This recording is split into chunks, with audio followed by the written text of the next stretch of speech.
Same old game over. You're gonna need a bigger boat. So serious. I am Iron Man. This is a tasty burger. Welcome to the In Session Film Podcast. Welcome to this podcast review for September 15th, 2025, and I'm JD Duran. And I'm Brennan Cassidy. Hey, thanks for joining us, everybody, for this conversation. Brendan, what is the longest walk you've ever taken? Not 500 miles, like some of the people in this movie. Yeah, that's a lot of miles. Whew, that's a lot of miles on the feet. That's a great question, though. You know, at some point in my hopefully near future, I might train to do a half marathon or something like that, which is 13 miles? That's probably the most I'll ever do in running format as opposed to, walking format. You could walk it if you wanted. I could, but I'm too competitive. I would treat it like a competition like this movie does. Yeah, no, that's very fair. I don't know exactly what the longest walk has been for me, but I can very much confirm that it took place on the Disney World grounds. Well, that makes sense. That tracks. Whether it's around Magic Kingdom, probably Magic Kingdom because that's the biggest one. And it's obviously not all at one time, but throughout the day you're walking, 20,000 steps or whatever it is. It's crazy. Sure. So that's probably the most walking I've ever done a single time. Yeah, maybe for me, it probably traces back to my time at college at Penn State main campus, big school. So in a situation like that, you're, especially when you have maybe 3 or 4 classes in one day in completely opposite ends of the campus, there's certainly a lot of walking there, but you're also 19, 20 years old. It's much easier than as opposed to when you're 36. Exactly, as the kids are in this movie. Yeah. And I did think about that a little bit as well today because my son, who was in swimming, where he goes to practice during the week, it's in this neighborhood where they have this massive sidewalk / track around that goes around the neighborhood. So it's this big circle, and it is 2.85 miles. So it's not quite 3 miles.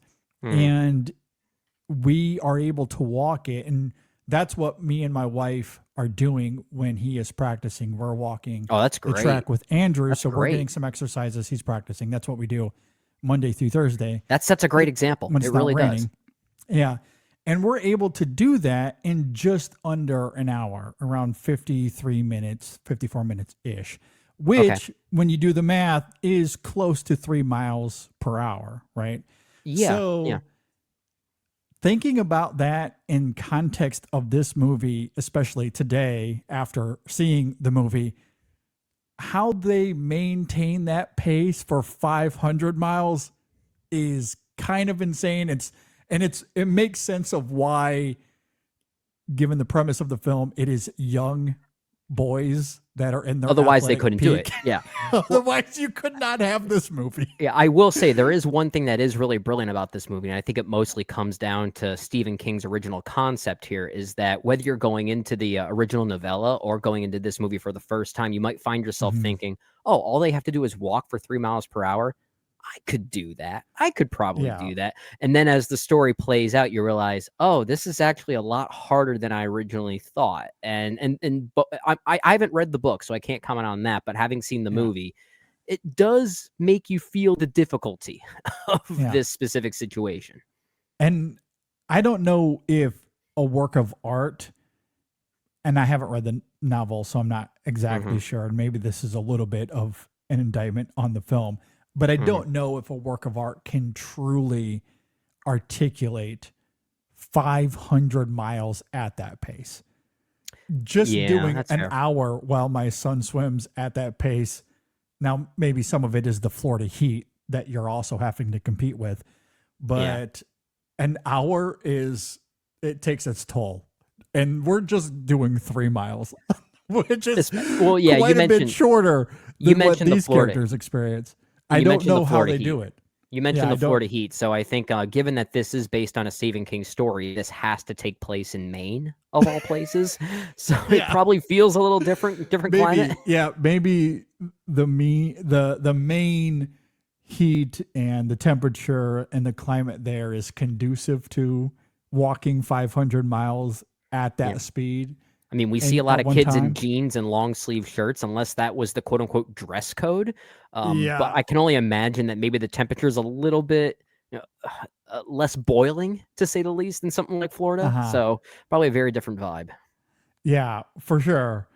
Either way, that is to say, that is a long way to go.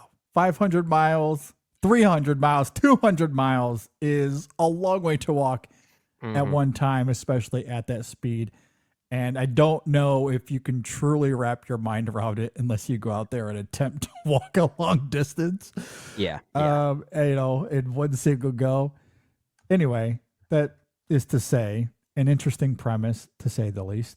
Are you Absolutely. familiar? I think you just noted you have not read the novella. No, I have not. And this is also one that Stephen King wrote under his pseudonym, Richard Bachman.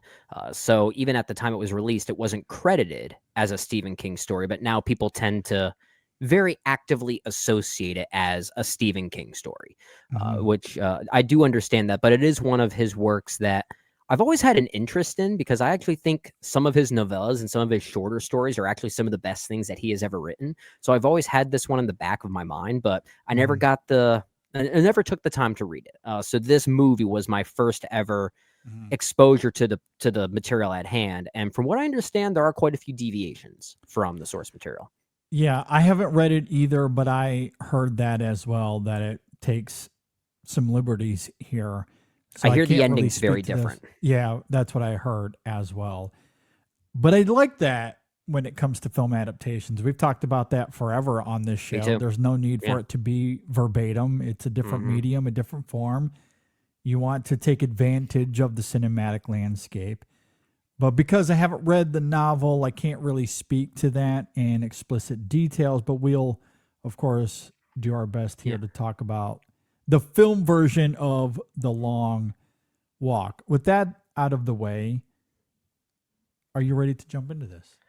Well, I will also say, much like with Caught Stealing, they missed a golden opportunity to play a song like Jill Scott's A Long Walk over top of this. So, of Okay. course, just have to make my music little joke here. A song like that would not fit this movie. I know that, but just at the same time, just wanted to note that. Very fair. I also think it's interesting, and maybe this could play into our thoughts on the film. Maybe I'm getting ahead of myself here. Okay. I do think this is interesting that they brought on Francis Lawrence to direct this.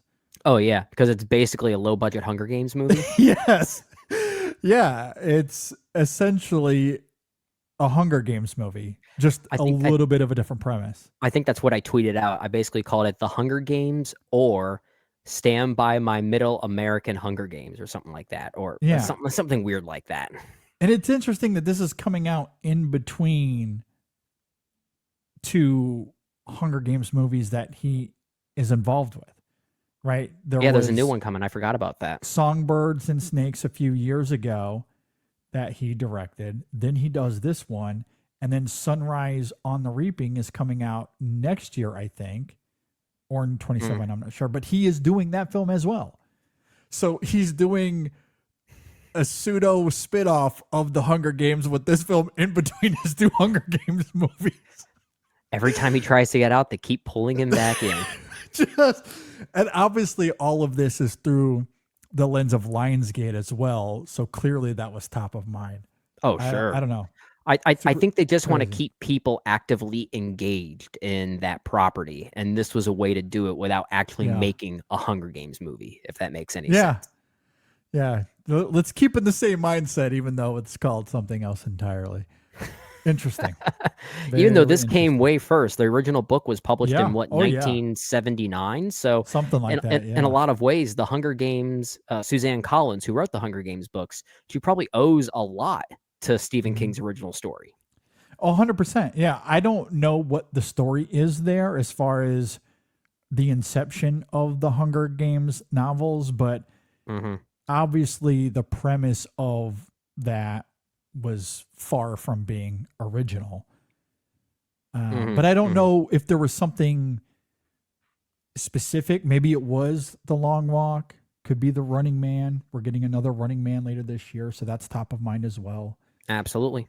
I don't know. It is kind of, that's a good point, because in a way, The Long Walk and The Running Man, when you look at those original movies, those stories and their respective premises, the two of them fused together kind of creates the Hunger Games. That's pretty much what it is. Yeah. Yeah. Yeah. Because I watched the 80s Running Man earlier this year. Actually, not that long ago, maybe a month ago. Okay. Trying to with good old get Arnold ahead of that with the new one coming out later on in the year. Mm-hmm. And then you get The Long Walk here. And even though I haven't read the novel, but as I was watching The Running Man, that was certainly in mind. And then especially after watching this, Suzanne Collins certainly inspired by those two. Again, I don't know if there was other material in there. I don't know, but no, yeah, you can certainly see the influences. Yeah. There's definitely a lot of influence there for sure. Yeah. All right.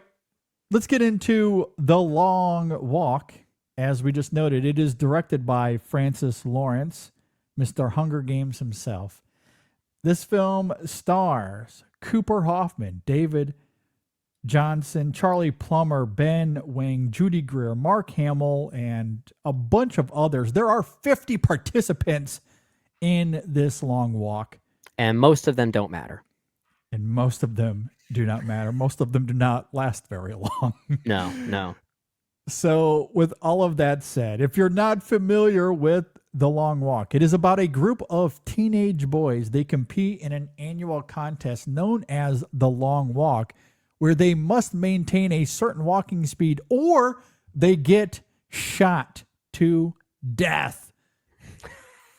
And it all takes place in a dystopian, totalitarian regime. If that doesn't sound familiar, well, it does. It sounds very, very familiar. Oh yeah, this movie The Running Game, or The Running Man, or The Hunger Games. This movie is desperately trying to be timely. Oh yeah, very much so. Okay, Brendan, what did you think about The Long Walk? Well, despite all of those Hunger Games comparisons that we made, and there are plenty that we could even make as we go further within this conversation, the movie doesn't feel like a Hunger Games movie, even despite the Francis Lawrence of it all. In fact, there is a lot of Stephen King in the way that this comes off, most notably in the way that this young group of men, these characters, interact with each other. There's actually a lot of Stand By Me in this movie, most notably between Cooper Hoffman and David Jonsson. I hope they're okay, because their backs must be broken absolutely carrying this thing. Yeah. I do think they're that good here. While I walking. really do. While walking. Yeah. Well, to keep those puns a coming, without them, this movie stops dead in its walking track. Yeah. I mean, their dynamic is terrific. I actually think their bromance is one of the best bromances of maybe the past 10 years, whether it be in movies or television. I really do think they are that good here. I've seen some people try to argue that David Jonsson especially is giving an awards-worthy performance here. I wouldn't necessarily push back on that, given how their dynamic is really the thing that is meant to establish any type of emotional trepidation that this movie is meant to give off. Because the movie itself is not really doing the work. As great as this concept is, and I think it's a fascinating concept for a movie, the biggest issue I have with the movie is Francis Lawrence. I think he's a pretty hit or miss director overall. I've liked a lot of his films, but I wouldn't necessarily say he's one of those filmmakers that has a very distinct style or personality. He's kind of a journeyman in a lot of ways, right? Like, he kind of reminds me a bit of like a Doug Liman in some ways. But I do think he is pretty talented. I like his movies best when he puts some type of like weird quirkiness in there, like with movies such as Red Sparrow or Constantine. But I have liked what he has mostly done with the Hunger Games, especially Catching Fire and Mockingjay Part 1. I think are probably the two strongest Hunger Games movies, although admittedly, I haven't seen what's it called? Songbird of Ballad and Snakes. You still haven't seen Songbirds and the Snakes? I have 3 hours of my life that I want to put to other things. Okay. I still haven't watched it, Uh-huh. unfortunately. Looks interesting. Yeah, it looks pretty interesting. But like I said, I like what he has done with Catching Fire and Mockingjay Part 1 in Yeah. particular.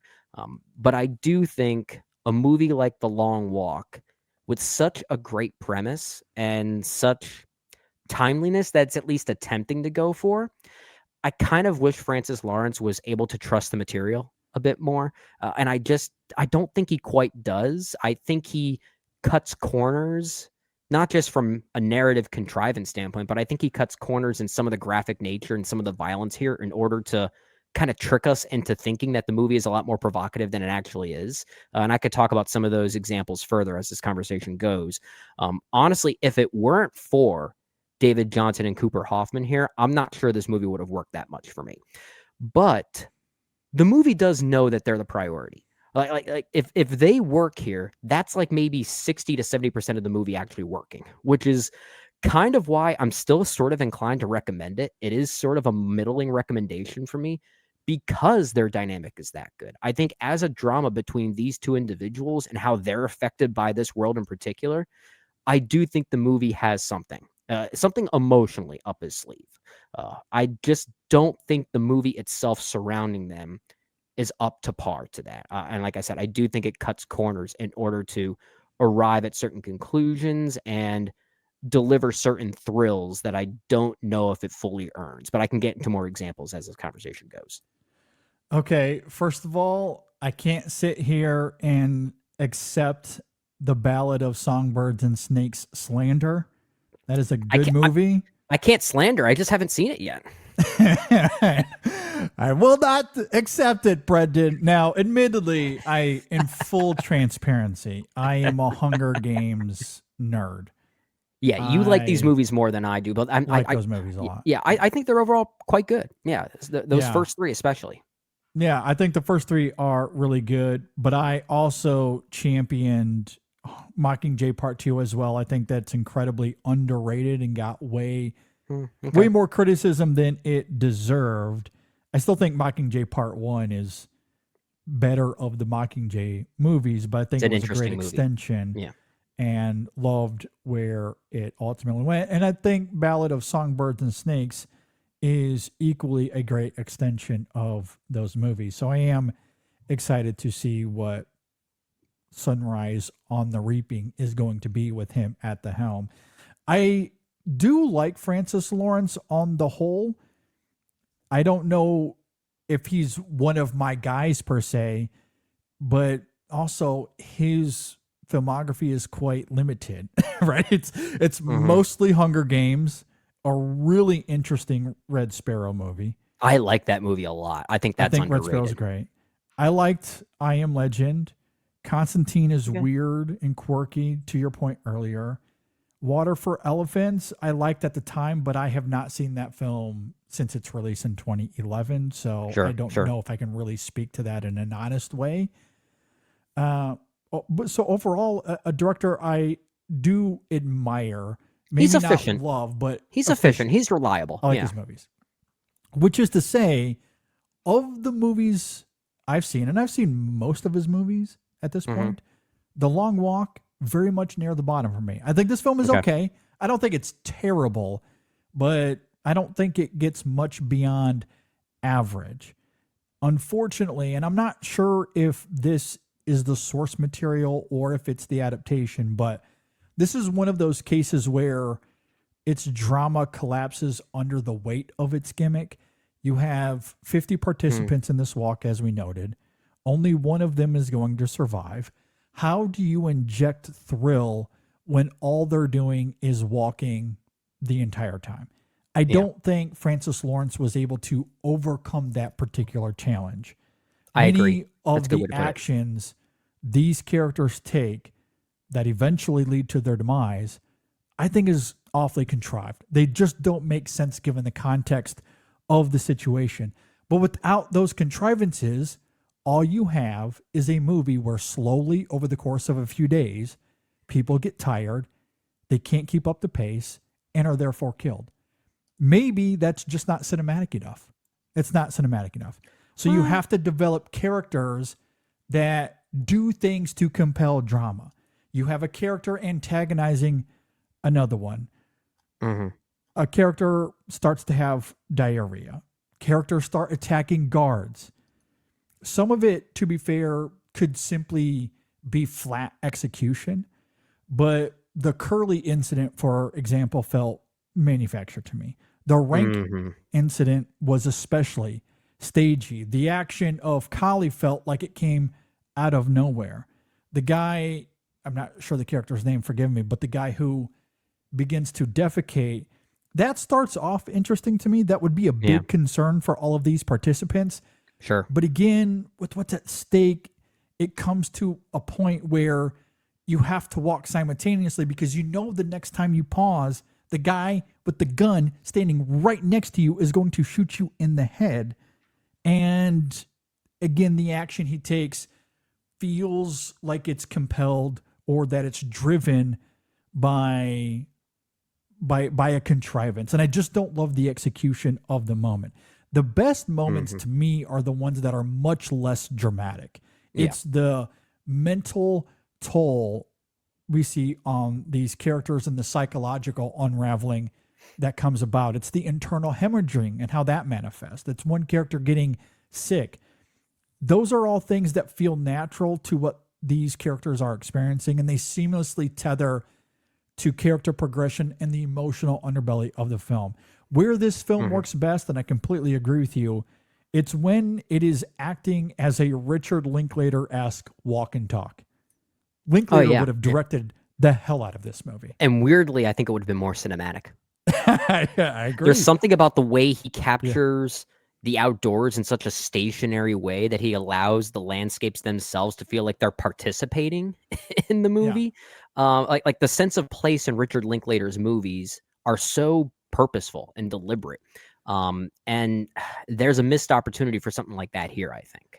I agree, especially with how he captures characters and the banter. And I do think that is where Lawrence is effective here. I think the banter between the characters, when it's simply a 2-shot or a 4-shot of our 4 musketeers, if you will, and they're in the midst of their banter, that is quite riveting. The performances here, I agree with you, are excellent, especially David Jonsson and Cooper Hoffman. And because of the setting and what these characters are tasked to do, we come to see some remarkable vulnerability and conviction by the end. And all of that is funneled by simply following these characters as they walk down the road. No forced drama, no action, no unnecessary jump scares. The film thrives in that simplicity.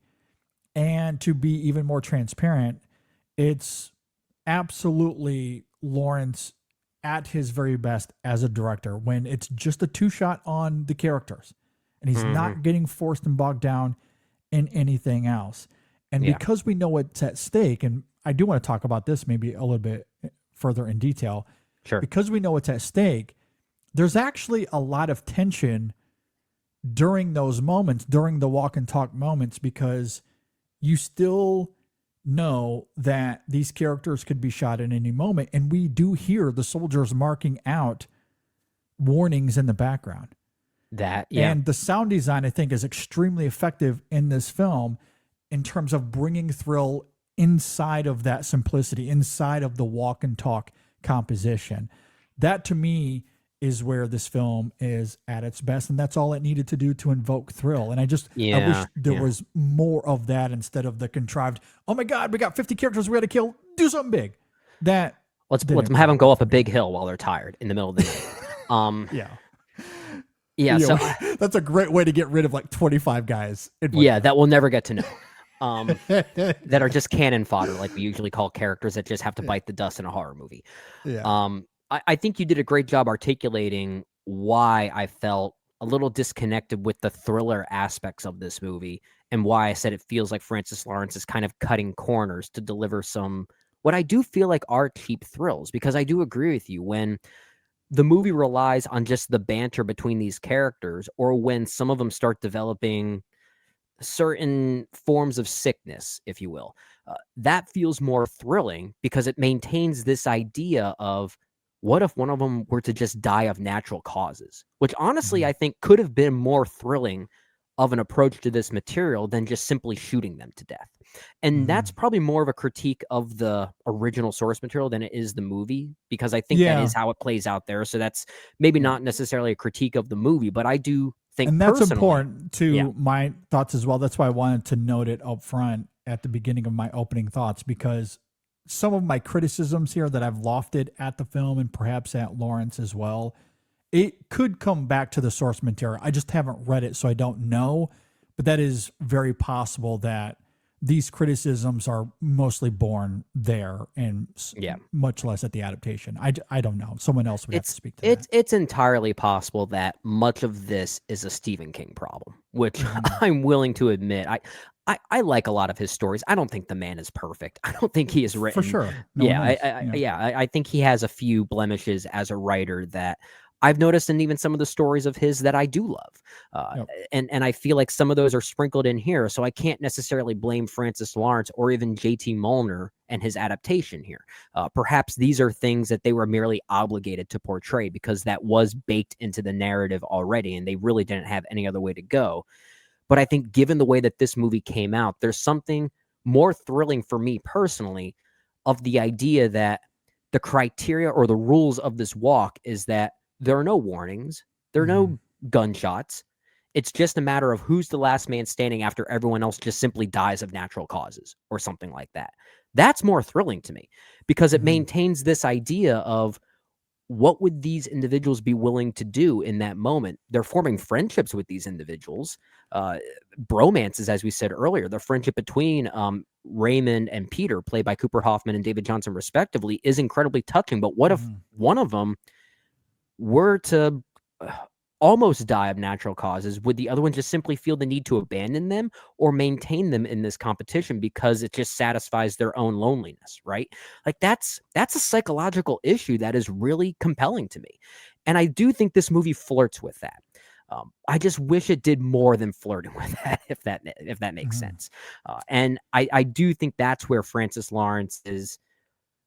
Again, I don't want to say he's cutting corners necessarily, but the material doesn't allow some of that more internalized conflict to come through. It becomes too Mhm. physical for me. And honestly, the more that this movie relishes in the graphic violence that we actually see here, the less thrilling the movie becomes. This movie Mhm. is very graphic. It does not shy away from the brutality of how some of these children, the 18-year-olds, children nonetheless, are killed off. Headshots specifically. And it's Yeah. very graphic. And somehow that made the movie less thrilling for me, just Yeah. by simply I seeing it all agree. in because it seems as though Francis Lawrence doesn't trust the material. The material is thrilling already on its own terms. I don't think you need stuff like that to feel like a desperate attempt to heighten what's already on the page. And that's what it Mhm. felt like to me. It almost felt more desperate than anything. Well, and to be fair to Lawrence, again, this is complete conjecture simply based off of his other movies. But I Hmm. do wonder if that's a studio executive interfering, meddling thing. It might be because Because when I it doesn't look really at feel like a it, Francis doesn't Lawrence thing. feel exactly. That's Yeah. exactly what I was going to say. To me, that doesn't feel like Francis Lawrence. Yeah. I do not see that in his other movies. He does have more of a diligent eye and a more assiduous storytelling backbone Hmm. than the gratuitous violence we see in this film. That to me Yeah. screams of a studio head going, we need more action, we need more violence and gore. Yeah. And he's forced to throw that in here from time to time. Um, I'm almost willing to bet on that. But that That's a good said, point. Yeah. I think that coupled with the screenplay here by JT Molnar. And again, to Molnar's credit, or to be fair to him, to reiterate, it could be a lot of the original source material here. I don't Yeah. know. But I do agree with you that generally the film doesn't expand on its ideas in a way that would come later. And recently we talked about this. I was trying to think about where exactly we were talking about this in terms of adaptation and how sometimes, even though actually it was Magnolia, it was our Magnolia conversation Okay. with PTA, because that's a film where you can feel Altman all over that movie. Sure. Does that make Magnolia less of a masterpiece? In my opinion, absolutely not. I I agree think with that. Magnolia is wholeheartedly a masterpiece despite those influences. He takes those influences and crafts them in such a way that on its own terms, it is this masterwork of art. And I think you could argue the same thing with other novels, books, films that are taking what The Long Walk is doing here, that came out in 1979, and would expand on it later when it comes to things like authoritism, surveillance, how there's an audience involved here. Like, I feel like the Hunger Games franchise, and granted, we're talking about 6 different movies at this point, but it's able to take all those ideas but even that first film, I think, again, takes similar-ish ideas at play here and is able to articulate it in a more hefty way in that I film. Something agree. that Lawrence would expand on tenfold in his Oh movies. yeah. As Yeah. that franchise goes. I was thinking a lot about that first Hunger Games, especially from Gary Ross, who I believe directed that first one. And when those games first start and we actually get the sense and the knowledge that some of these children are killed off instantaneously, but it Yeah. mostly all happens off screen, that is more viscerally horrifying than any death we get in The Long Walk here. Oh, I think. 100%. I know. Yeah. I agree. I agree. And I think it's ideas on, again, the spectacle of something like this, taking the underprivileged and putting them into this arena, so to speak, Mhm. that then becomes this weird, grotesque, voyeuristic look at, you know, the oppressive authoritism that is funneling these games and how that translates to the real day.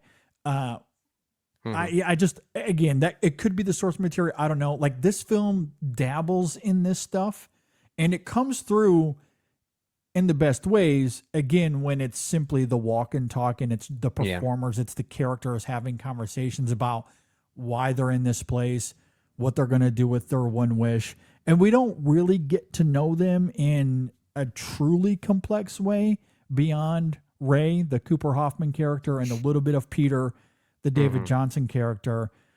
Mostly everything else we learn about the other characters is pretty fleeting. It is minuscule. Yeah.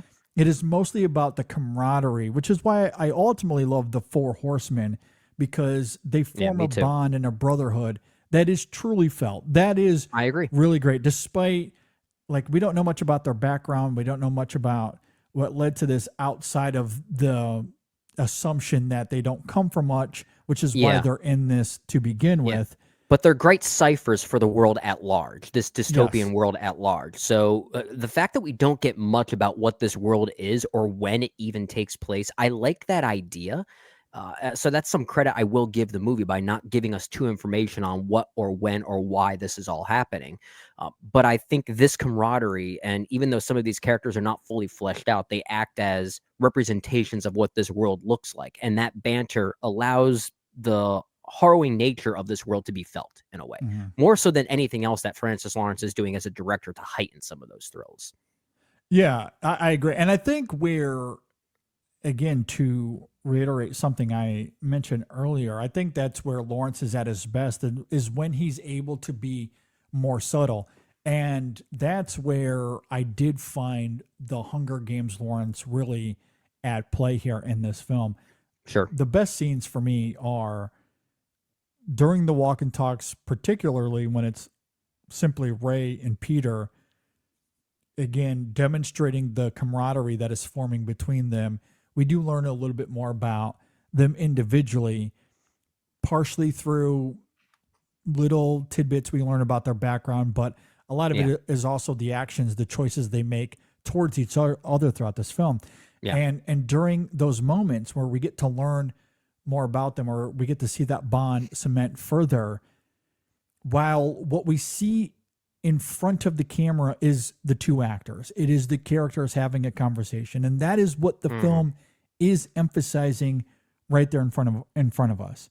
Yeah. But That's in the very background, cinematic. it's very cinematic, and in the background, you do hear soldiers screaming, "Second warning, third warning, third warning." Like But again, you hear these second and third warnings constantly, which suggests that at any moment there's going to be another gunshot that's to one of these characters, and there is genuine tension there.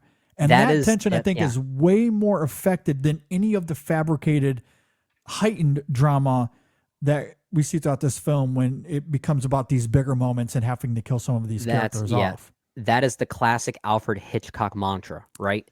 What is more thrilling? There's a bomb under a table. What's more thrilling? The bomb going off or the bomb not going off? And in those instances, it's like it's the anticipation of something bad about eventually going to happen. But too often this movie showcases the bomb going off, right? Yeah. Like that happens way too often. But I think that moment you highlighted is especially powerful because there's so much what's going on in the background that you're kind of looking for, but you're still able to pay attention to the dialogue at play. Like it's actually kind of doing two things simultaneously. There are moments in this movie where it focuses on what's not seen, the unseen, what's behind the camera, that honestly I found more thrilling than anything else. Those are the moments where it does function as a thriller successfully. I agree. I felt genuine thrill, and I don't know if terror is the right word, but I was on the edge of my seat during those moments when it was acting in a more Hitchcocking way, to your point. When the bomb starts to go off, and I mentioned a few of them earlier, such as the Charlie horse moment. Can someone, have a Charlie horse in this situation? Absolutely. It's not that the character has a Charlie horse. It's the execution. It's the way it's maneuvered into the story. Exactly. We have to begin killing these characters. How do we contrive that? And it feels telegraphed. Yes, absolutely. And, same thing when Kali, who is one of the stronger characters in the film, and maybe spoilers for the rest of this conversation. Okay, yeah, because we have to talk about I was about to get into some specifics here. And I don't want to give too much away, but fair warning for the rest of this conversation. But with the Kali character, who is one of the stronger characters, and yes, this is later on in the film, they had walked 200-300 miles by this point, perhaps longer, and there is a physical and mental toll, but it didn't seem that he was at a point where, okay, this is the end, when he starts attacking the guard. Like it just, it feels like it kind of comes out of nowhere because we got 4 left. We got to get to 3. Yeah. So how do we get this character out of the picture? Like you can see the mechanics of it working. Now, I do think it's a little bit like it's better handled when it comes to the Billy character and his sickness. That felt a little bit more seamless. And again, I don't mind that because the character is sick. It's something that felt natural to the rhythms of what is at play here. It kind of changes his perspective. I like the way it shifts his perspective. I'll let you keep going because I do have a question for you regarding the Stebbins character as well. But my point in that is to say that the explosive moments here, Kali, I mentioned the Charlie horse, the antagonizing of the Rank character, and the way Rank goes after Gary is so poorly handled. It is so poorly handled. Would the character be upset given what Gary is saying? Absolutely. Yeah. But I just feel like either the script or Lawrence or a combination of the two didn't really know how to handle that, or they didn't care about that moment because we needed to move on to the next better thing. That it was so poorly handled that it felt manufactured. Therefore, it kind of undermines Gary's emotional trajectory. Although I think Charlie Plummer does a good job of he kind of fills in bridging some that gap Yeah. and bringing something to it. Which, going back to your opening thoughts, if not for the performances, who knows where this film it would not Yeah. have worked at all. Yeah. But Plummer saves that moment. I think dramatically it's flat, it doesn't work. Plummer saves it. But again, all of that to say, the explosive moments here, it felt like the film just needed to cut down characters so we can move on to the next thing. And those scenes are so vivid here. They're so Yeah. apparent. But when the film is operating outside of that, you see the potential of how great the film could be. Yeah, the unfortunate thing regarding a movie like this and a narrative like this is that it's always going to feel like it has to move on from character to character in order to get us to the two main ones or group of main ones that need to remain. But the trickery of a great movie and a great filmmaker and a great writer is to find ways to maneuver that that plot line in ways that do feel interesting and refreshing. And I don't think that's what happens here. Now, No. thankfully, people like Charlie Plummer and how great of a performer he is, the way Gary's art crystallizes, it makes sense enough that I wasn't too bothered by it. But I think if any other actor were playing that character of Gary and they were doing a much lesser job, then it doesn't work at all. No. I did want to ask you about the Stebbins character played by Garrett Waring, I believe his name is, because I actually like his performance quite a bit. And the way that his sickness kind of changes his perspective, he actually has a bit of an arc in this movie. He does. Yeah. And the other thing, too, is that we actually spend a lot more time with that sickness. We focus more on it. So it actually feels a bit more gradual, which is probably the way some of these situations should have been more handled. There's a smoothness to that.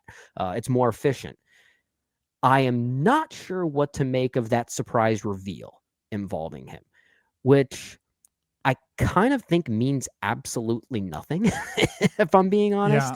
And to be honest, it's okay, we're kind of in spoilers here, so maybe I have to give this one away.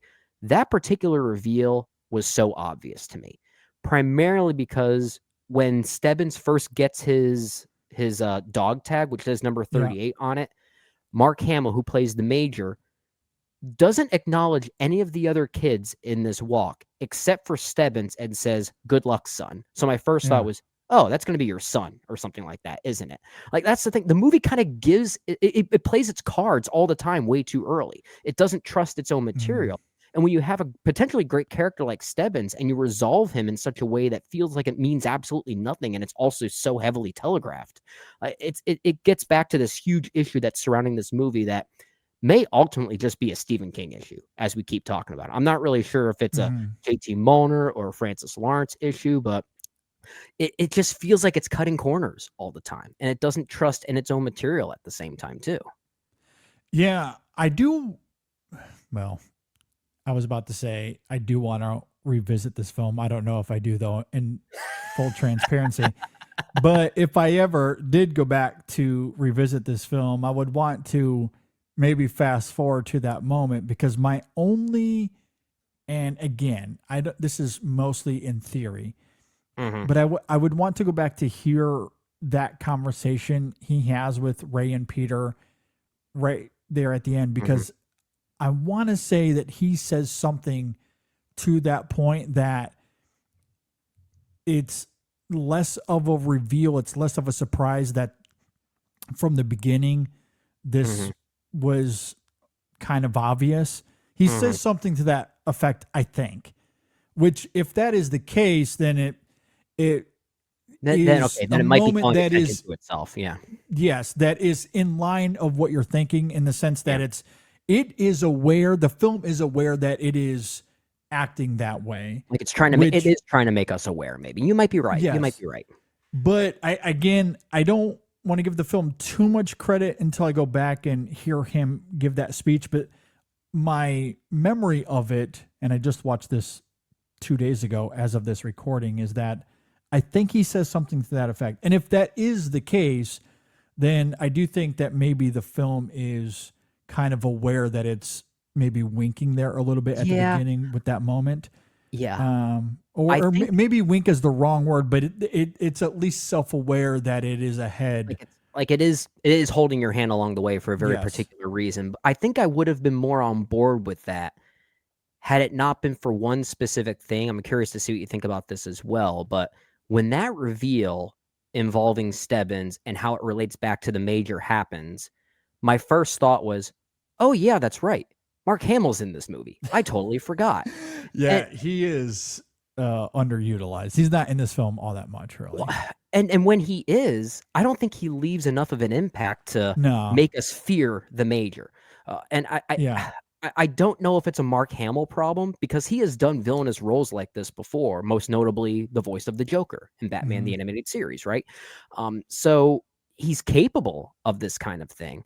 It's probably just more of a movie problem, just not taking Mhm. advantage of what he's bringing to the Major. I like the idea of him playing it in such a one-dimensional mustache twirly like way, but I Yeah. almost wish somehow he took that even further and dialed it up to 11. I Yeah. constantly kept forgetting Mark Hamill was in this movie. And Yeah. I think that because I think the movie would have worked better if you had this fear or this sense of the Major always lingering in the background even when he's not on Mhm. screen. And sadly, that's just not the case here. No, I very much do agree with that. I don't think that Mark Hamill's performance is up to the task here. Some of it could be editing. I don't know what's on the editing room floor, Yeah, or it could just be the source material. I don't know. But I didn't find the character all that intimidating same. and all that powerful here. And there's a lot of conversation, especially between Ray and Peter, about cutting the head of the snake off Mhm. and therefore perhaps making some sort of change. But Mark Hamill's performance isn't robust enough to really give weight to that idea. And again, I think maybe that just circles back to the overarching. I don't know if this film really taps into its themes in a vigorous way here. Perhaps Mhm. the novel does, but I don't think the film really gets there. I think in terms of this long walk, Hunger Games, Running Man esque, centralized theme here, and I'm sure there's other properties that do this that I'm Mhm. not thinking about here at the moment. I think this is certainly lesser than those other movies as far as being able to tap into what this film is doing politically and then turning it into this Mhm. voyeuristic spectacle.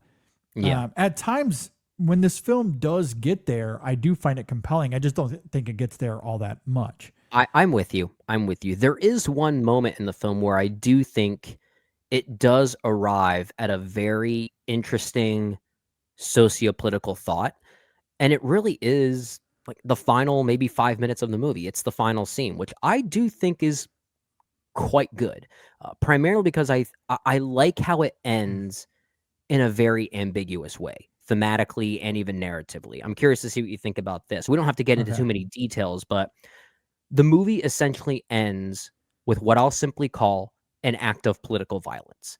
And there is something weirdly timely about that now. I'll simply say that. Um, Yeah. and the movie doesn't really say whether or not that act is something that's going to change this world for the better or for the worse. Because after that Hmm. act happens, the sound rightfully drowns out and you see absolutely nothing. You see no reaction to it. Yeah. And I really like that. I like the way this movie ends, and as far as I understand, it's very different from the way the book ends. So I don't know that comparison, but I think given this particular story that we saw play out on screen, I think that's a pretty smart way to end it. So I will give the movie some credit for, holding our hand for much of the way, but when it comes to a moment that really does matter, it kind of lets it go and says, now it's your turn to figure things out, which I did appreciate. I at least appreciated that Mhm. aspect of the movie. Yeah, I do like the ambiguity of the ending as well. I do think there's a lot to, and maybe not necessarily in I'm not sure how to phrase it, in a Mhm, compelling or an optimistic interpretation of the mhm. ending. I think much of what we see there could easily be interpreted as dour and bleak. Absolutely. That you cut off the head of the snake, or you engage in political violence if you want to just talk about it broadly. And you're right, it is very timely. Mm-hmm. And maybe the response in the aftermath is simply more devastation Yeah. and more divide, and Yeah. things get ultimately worse. That I do appreciate. I appreciate that, especially when we're comparing and contrasting this to the Hunger Games, and maybe that's fair or not fair.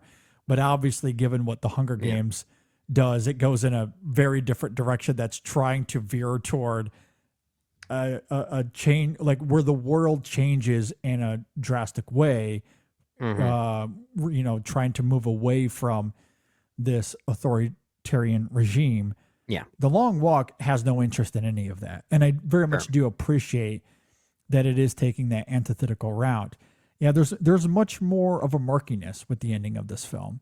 And I love that, broadly speaking, politically, but I also love that at the individual level with Peter as well, because he walks away, and even though he's victorious, there's this aura of, I guess there's just this raw emotion in the character that leaves in doubt what his future is going to be. He probably ends up exactly where he was when he started this. Maybe the world Perhaps hasn't worse. changed. He could be worse, absolutely, given the actions at play here. And I think there's still a lot of ambiguity as to the actions that Ray makes at the end. Given the relationship with his father and the actions that his father made, you can argue that his father was maybe a very selfish man and left his family abandoned for his own political reasons, even though you can maybe see something slightly heroic in that at the same time.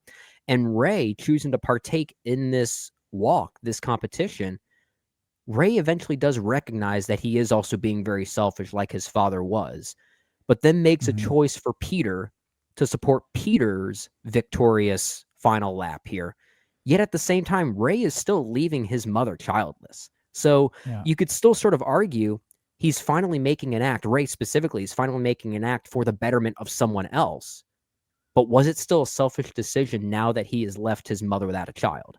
So like there is kind of a duality there that the ending does allow audiences to question and kind of debate over. So as much as I'm still not the biggest fan of the movie, I do think it concludes in a way that is trying to provoke a conversation, which I do appreciate. And I do appreciate that as well. I simply wish the film did more to add weight to that at the end. Because I agree. Outside of Ray and Peter, I don't know if the film does enough to justify much of the actions that it takes. But there's a great short film here of just the two characters leading to that final act. If it was just the two of them, I wish that we got more of a broader sense of what this spectacle is in this dystopian culture, because I think if you compare the weight of the choices those characters make with the idea that millions of people are watching around the world, and again, I think the Hunger Games does a pretty good job of that, to give us that broader sense of how people are watching this, how they're taking note of these characters, the things they say, and the things they do while on this walk. And we get glimpses of it, but small little glimpses. I wish that there was more of that to add more urgency to those actions that we do see at the end of the film. Because you're right, especially when we're talking about Ray and his father, his own sacrifice at the end, how that leaves his mom without a son and a husband. And I do love that Peter even calls attention to that with Ray, that maybe your dad was a little bit selfish in that regard. If at the end of this film, Peter takes that action and nothing changes, if anything, it gets worse, those deaths are simply in vain and they don't mean anything. So what does that suggest? What does that say as it relates to political unrest, our fight for survival, freedom, all that sort of stuff? Like it's an interesting talking point. I don't know if the film ultimately earns some of that, but it does push you in the right direction in an interesting way. it's at least funneled through the two most complex characters in the movie, and full credit where credit is due. Both Ray and Peter are very complex characters.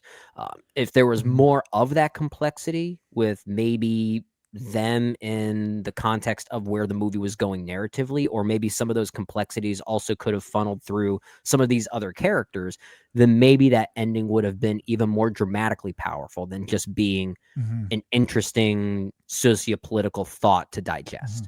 Mhm. But I at least appreciate that the movie has that on its mind. And Mhm. it is still funneled through two very complex characters. So it has, again, the seeds are here. There's something there. Yeah. And I have to give credit where credit is due. I just don't think the movie works in totality, as we've been talking about. I agree. And where it works, again, I want to emphasize, I know we mentioned it early on in this conversation, but David Johnson is ridiculous here. He like I get, is he okay? Is he Like okay? He he gives is he such able a to walk? commanding No performance. pun intended. Is he able to walk anymore? It is absurd how good he is. I mean, honestly, it's one of the best performances of the year to this point, and the film does not deserve what he gives to it. It is truly astounding. And Cooper Hoffman is also really great. I love their dynamic. They have such a great Mhm. chemistry. It's fantastic. And as an aside, this is separate from the film, but I don't know if you had that experience or not, but when Ray is talking about his dad and how much he loved his father in the Mhm. past tense, you I had a hard time separating Hoffman from Ray in that moment.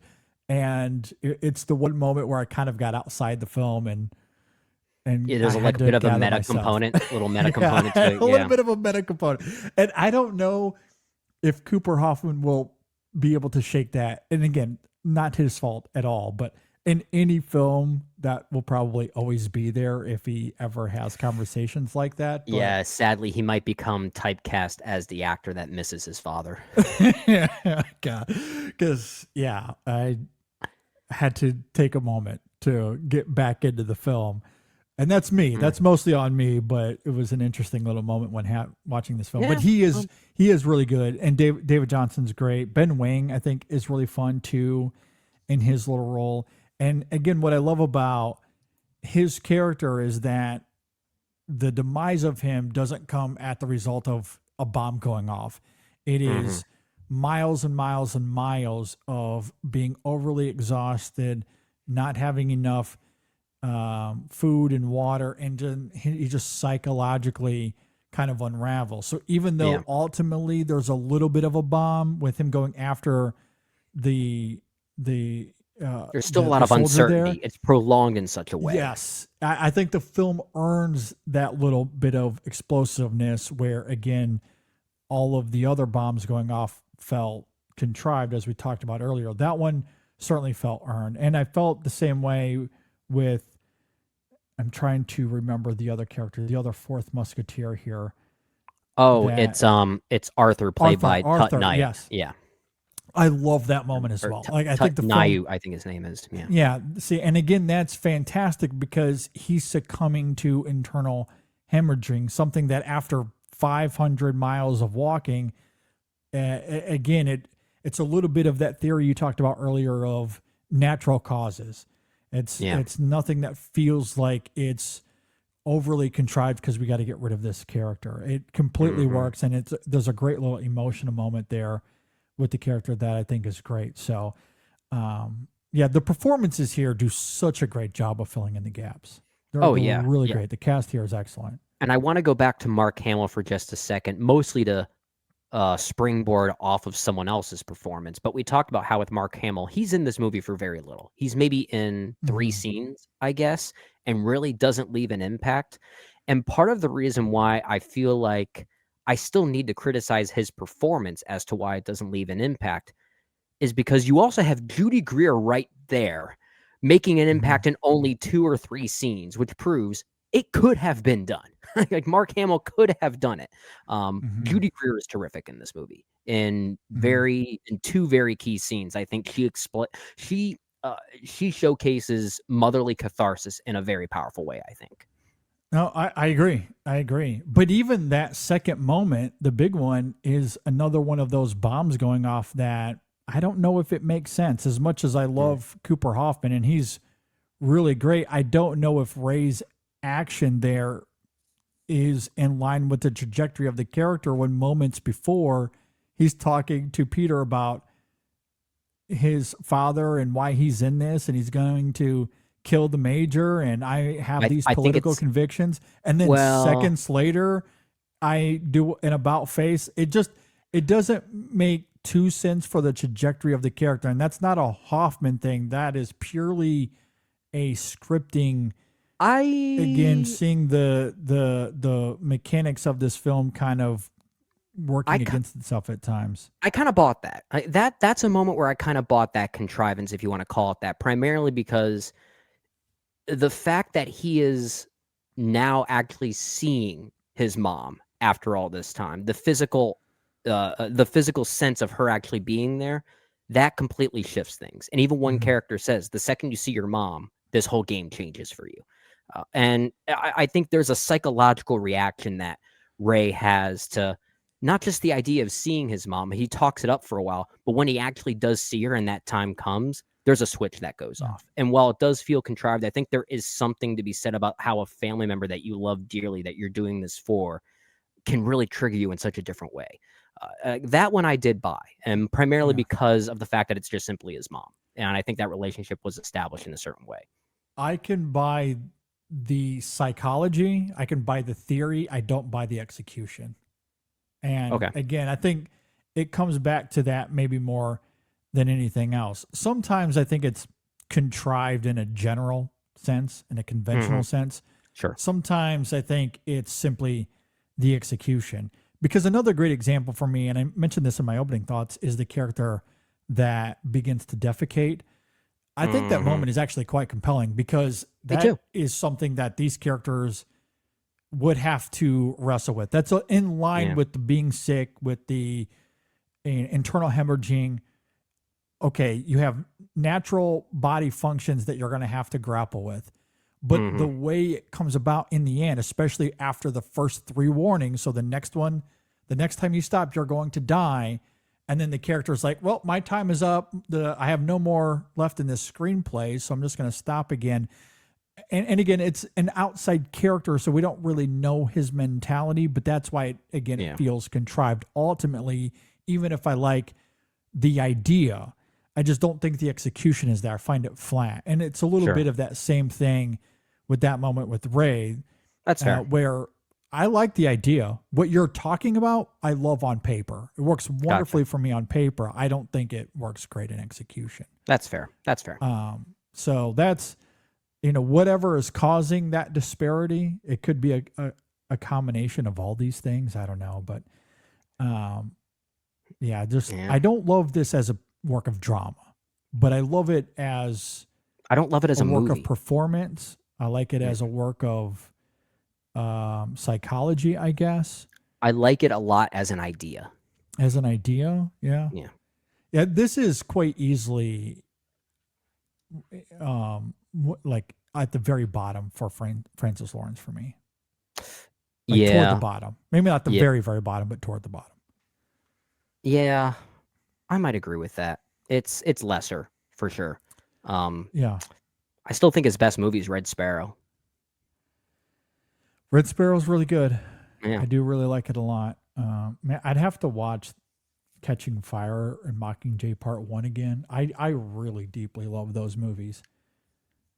But Red Sparrow's up there for me. I do really like that a lot. It also sounds like you're higher on I Am Legend than I am, which I think is pretty middling. I would take it over this film for sure. Yeah. I think I'm about the same on both of them, but I'd have to watch I Am Legend a second time. Not even a second time. I think I've seen it twice, but they were both around the time when it first came out. Yeah. It has a great dog actor. That alone puts it over The Long Walk for me. I think so that's all this movie needed was a dog. it just needed a dog, exactly. I look, I will say that I think I Am Legend takes advantage of its premise more as a movie, but Sense of place is better. yes, and of course the dog. Can't forget the dog.